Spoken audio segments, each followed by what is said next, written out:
आकडे समोर येण्याच्या अगोदर हा बघा, हा बजेट म्हणजे फक्त यांनी दिला आणि आम्ही घेतला आणि आम्ही स्टँडिंगला सबमिट केला असं होणार नाही. 5 वर्ष जे झालं प्रशासनाच्या काळात, आता ते होणार नाही.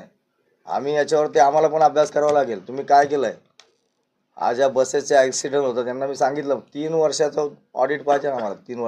3 वर्षामध्ये किती ॲक्सिडेंट झाले, कोणत्या कंपन्या होत्या, हे सगळे विषय आहेत ना. एक विषय 5 वर्षाच्या काळामध्ये जे काय झालेलं, त्यामुळे आम्ही लगेच हँड टू हँड पुढे पास करू शकत नाही.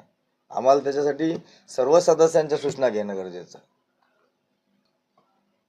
आपली जी परिवहन सेवा आहे, ही परिवहन सेवा ही कमीत कमी तोट्यात येऊन, हे बघा, ज्या पद्धतीने नवी मुंबई महानगरपालिका ही भारतात 1 नंबर, भारतात 3 नंबर, महाराष्ट्रात 1 नंबर आहे.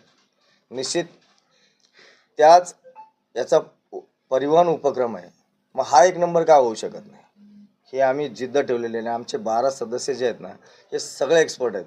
यांनी प्रत्येकाने आपापल्या पद्धतीने सर्व अभ्यास केलेला आहे. परिवहनमधली इन्कम सोर्स वाढवणे व तोटा कमी करणे.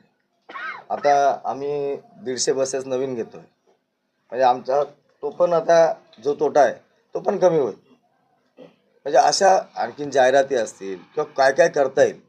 आमचा टोटल भर हा बॅलन्स, आम्हाला पालिकेकडून पैसे मागायची जरूरत नाही पडली पाहिजे. दुसरी गोष्ट, ज्या फेऱ्या लॉसमध्ये आहेत त्या फेऱ्या कशा कमी करता येईल, कुठे गरज आहे तिथे फेऱ्या कशा वाढवता येतील, म्हणजे ग्राउंडवर सगळी आमची टीम जाऊन हे सगळा अभ्यास करताना निश्चित याचे रिझल्ट तुम्हाला येणाऱ्या काही काळामध्ये दिसतील. आता आजच्याच मीटिंगमध्ये झालं की प्रत्येक बस स्टॉप असतील हे स्मार्ट केले जातील. त्यानंतर टॉयलेटच्या व्यवस्था असतील, ज्या भरपूर ठिकाणी या 5 वर्षाच्या प्रशासनाच्या काळामध्ये जी काही त्यांची अवस्था झालेली आहे, खास